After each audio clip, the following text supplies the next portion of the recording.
so much happening all at once. Oh.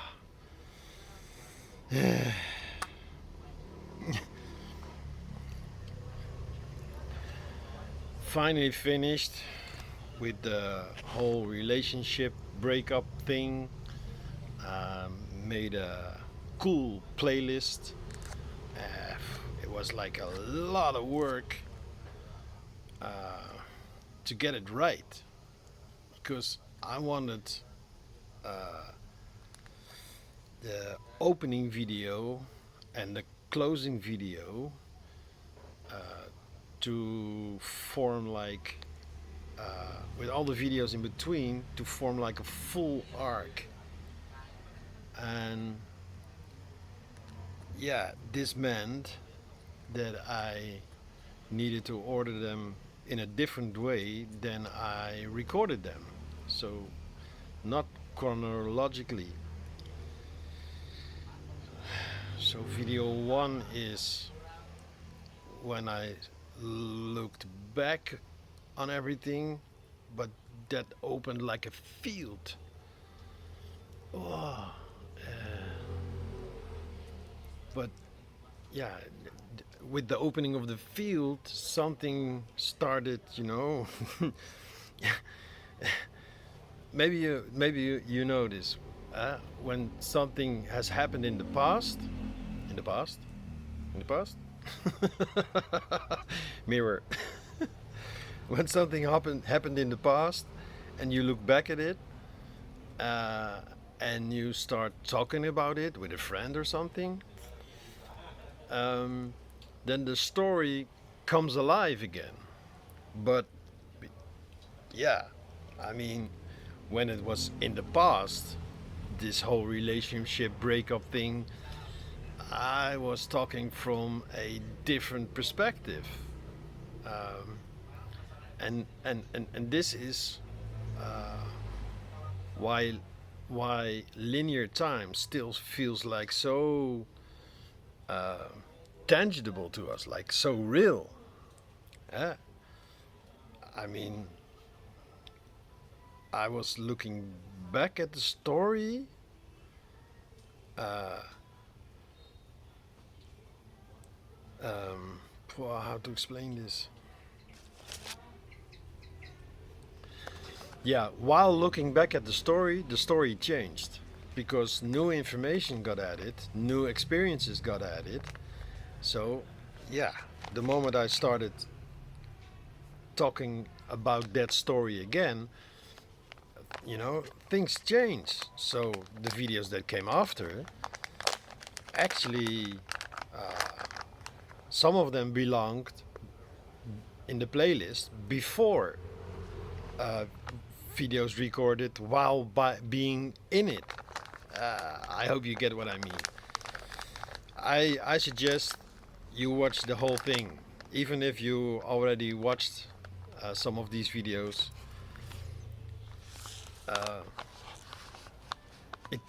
It really changed my perspective. This is what I call rewriting the past. We do this unconsciously in general, and there's two things to it.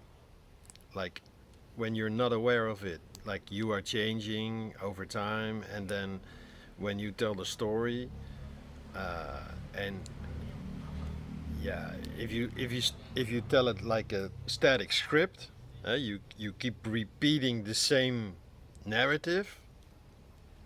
You keep repeating the story as it was, then that solidifies into the story. This is the story of my life. Story of my life. Ba-ba-da-ba-da. But because I'm so aware of things being dynamic, I noticed that, let's say, video. Well, that's a good example. The second video in the playlist, in this new playlist, second video is the first video of the pressure cooker trilogy. And when recording the pressure cooker trilogy, and this is where it gets complex, kinda, that was already me looking back at things, but from the new perspective. So the pressure cooker trilogy is, I decided to make it into a trilogy because I really wanted to dive deep in relationship dynamics and how it changes you as a person. When you look back at things and you allow yourself to have this story evolve. So instead of just repeating the same story over and over again, like it's a static script, as something written down, like the Bible, for example. But you can still interpret it. So then, when reflecting, the story came alive again. So new things got added because, I changed. I changed drastically. I became aware of roles I played within the relationship that I wasn't aware about. I wasn't aware of during the relationship. It was just, the me that I was back then. And that's a funny thing about time. Because it feels like, yeah, that was me back then and nothing I can change about it. Yeah, for sure I can change something about it. First of all, I can change the way I look at it. And I even believe that because I'm rewriting the past when looking back at it, that my past version is getting downloads from my future version, and therefore already he is changing as well. This is how I guess this is how I knew that there was gonna be a breakup at some point. It's like you can see it like this, like your future self. Let me put it like this. So my future self, who was already going through the breakup, was experiencing this, and my past self could already sense the future self of me, not as a fixed timeline, but as a possibility, like a potential version of me. And because, yeah, if you see time as fluid, when I get a download from my future self, my present self changes. I make different decisions based on the information and experience I'm getting from my future self. So this is how, yeah, this is how I see time being fluid, because if the past would be static, something you cannot change, then your future self, it has no, man. I feel like in this movie when the dream in the dream in the dream. I don't remember the title of the. I'm gonna watch it again. It was a cool movie. Inception. Yes, that's it. Inception. So yeah, this is Inception. This is how realities playing out on different timelines, they merge, they influence each other. I can totally understand that I've lost you, but I can also totally understand and trust that you get it like I am getting it, and not that you have to, right? It's not like you need to get something out of this. No, but since you cannot give direct feedback, well, you can if I record this live, and then you have to be there live. But yeah, you can, well, help me out and post in the comments what you get from this. But it's so I mean, time, reality, uh, it's always been somewhat of a mystery, but also something, for some reason, I understand or understood.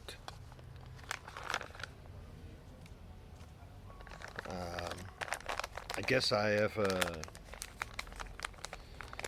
yeah,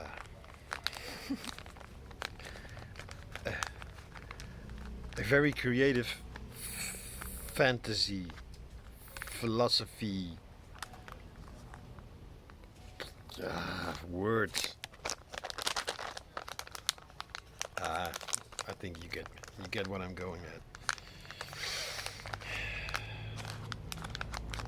So again, I started reordering the videos already recorded, adding new videos while reordering the playlist, and yeah, I'm really curious if you watch the whole playlist, because you know it's 11 videos, but it's, you know, it's quite I'm gonna watch it too. It's quite interesting to see the story evolve while being in it, in the past, present, and future, all at the same time.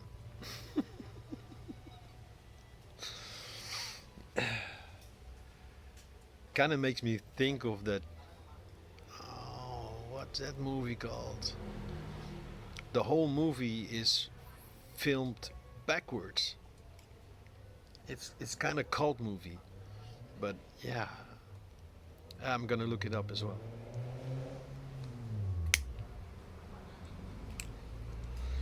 It's about a dude who has no memory, so he has to write down everything. He even, I think he even tattoos it on his arms, and so, and at some point he like completely loses it, if I remember correctly. That was a tough movie to watch. I think I watched it twice to make sense of it.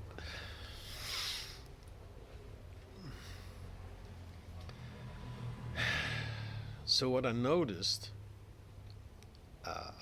in the last couple of days, while working on this playlist, at the same time recording new videos, then looking back at it, also looking forward,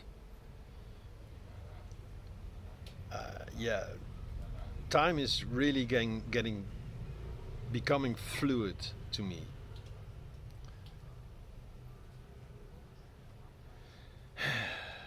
Mainly because of I spoke about it in 1 or 2 or 3 videos back, when I got a message from her, and what triggered a shift out of me.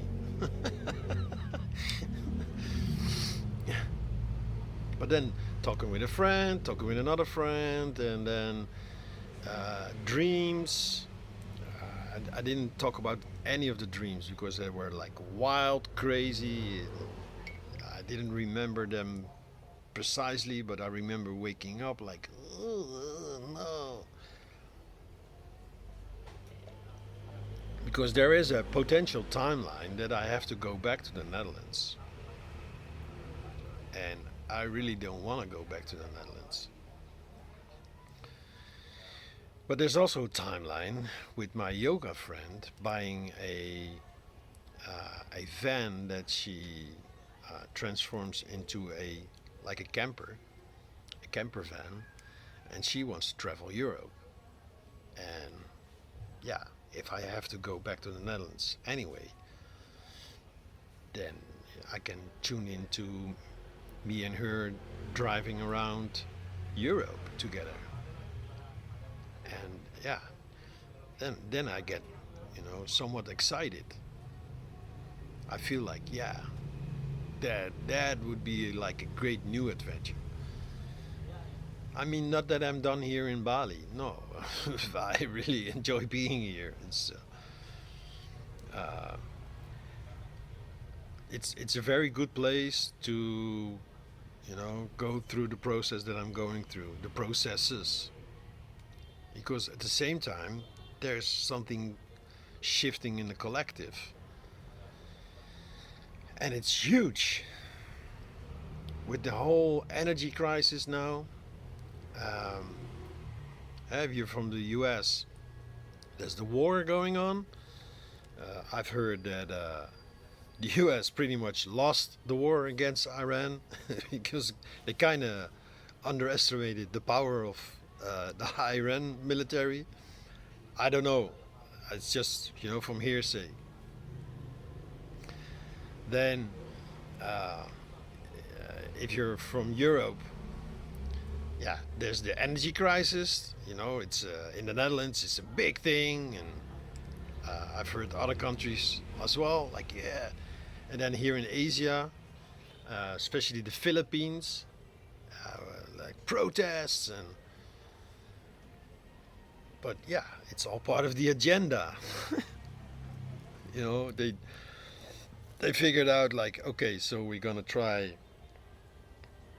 uh, uh, another pandemic, but no, no, they already saw, they already knows, no, it's not gonna work this time. So yeah, let's try Plan B, or maybe it was Plan A all along. Uh, let's put this Trump dude some ideas, some thoughts in his mind. Attack, attack, attack.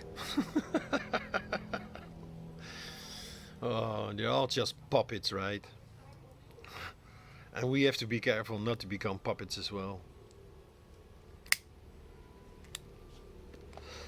Oh yeah, something I wanted to share for a long time. So, you as a viewer of my channel, most likely you are awake.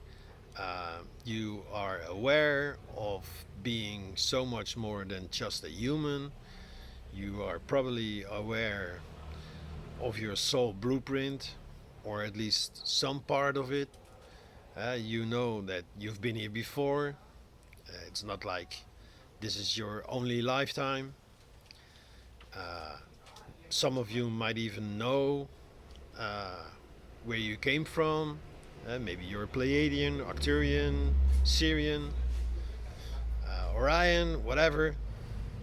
Uh, Maybe you consider yourself a free agent, just roaming the galaxy, incarnating here and there, all at the same time. Maybe you're a time traveler. Maybe you have no clue what I'm talking about. Maybe you're just a starseed and you're barely waking up and you're like, I don't know what's happening in my life. I feel like I need to do something, but I don't know what. What should I do? What's my purpose? And everything in between. So what we can do, because we tip the scale. So for the first wave of volunteers, most of you, the first waivers, like born in the 50s, 60s, 70s, your job is done. So you can relax and just focus on the reality that you have always dreamed of, because yeah, this is now slowly becoming the collective reality. where we live in community, you know, where we connect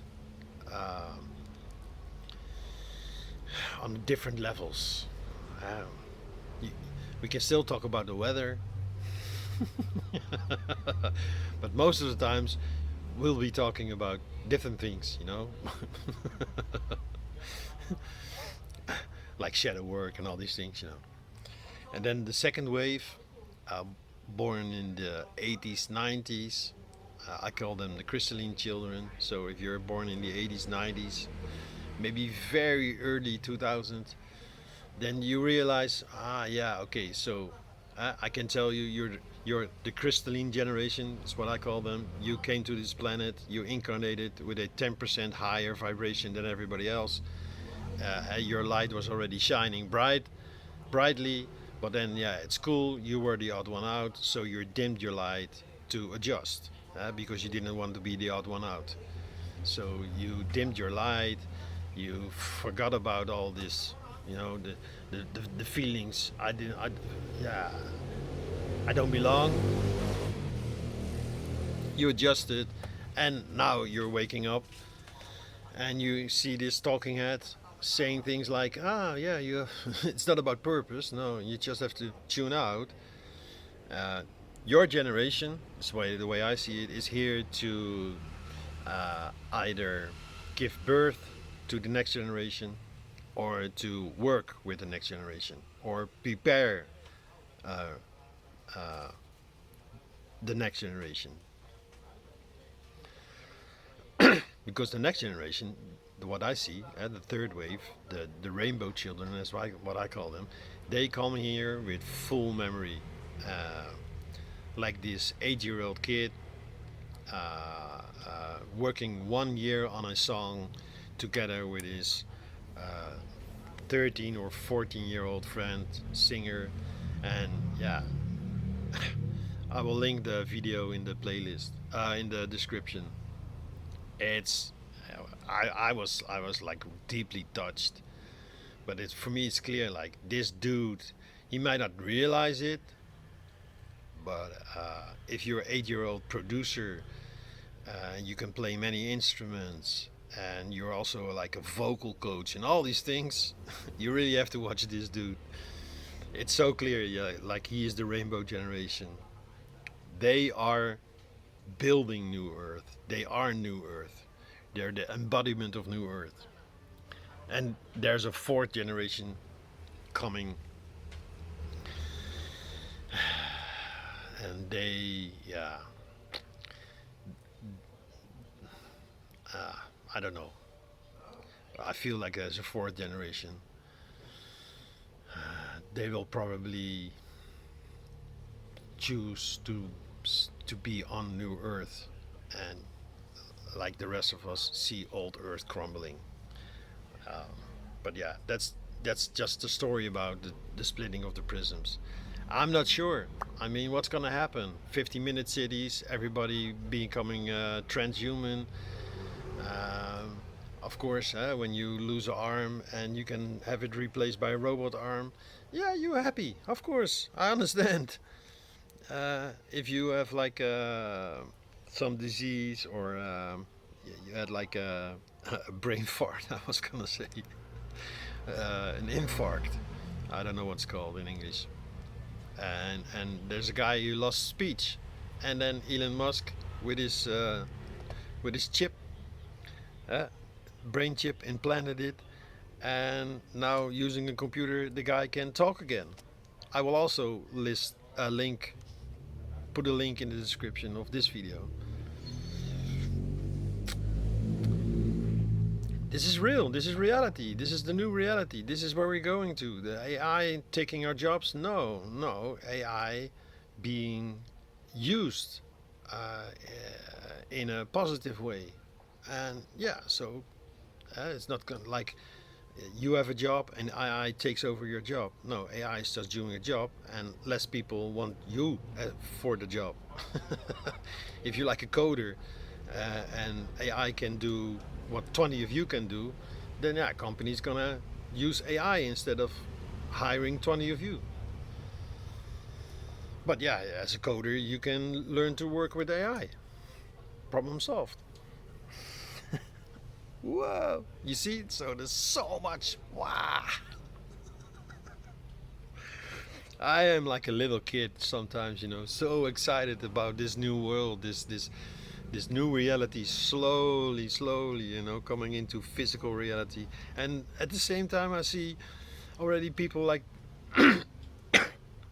their vibration is getting so high. They also start to notice like reality and time being fluid, and yeah, for sure, they're gonna move around. They're gonna explore the world. Before you know it, you can like uh, uh, teleport or be in two locations at the same time. Yeah, your physical body is in one place, but your astral projection is somewhere else. This is the new thing.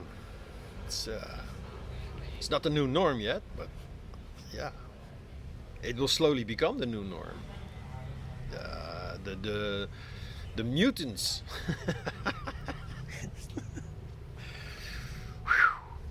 And then in 2027, full disclosure, some little human, no, not this little, but let's say up to here, huh? The Greys or something similar, aliens that look very human or still very human. They're gonna like show themselves like the cloaked starships that are already there, spaceships. They uncloak it, they come here, they say greetings. We come in peace. It's gonna happen. It's really gonna happen. But what we can do, this was the point I was trying to make. Um, we can just focus on ourselves, raise our vibration, or let the natural raising of our vibration just happen. Just allow, as Adamus Saint-Germain said, allow. Jeffrey Hoppy, allow. So, relax and enjoy the show. Yep. I come in peace.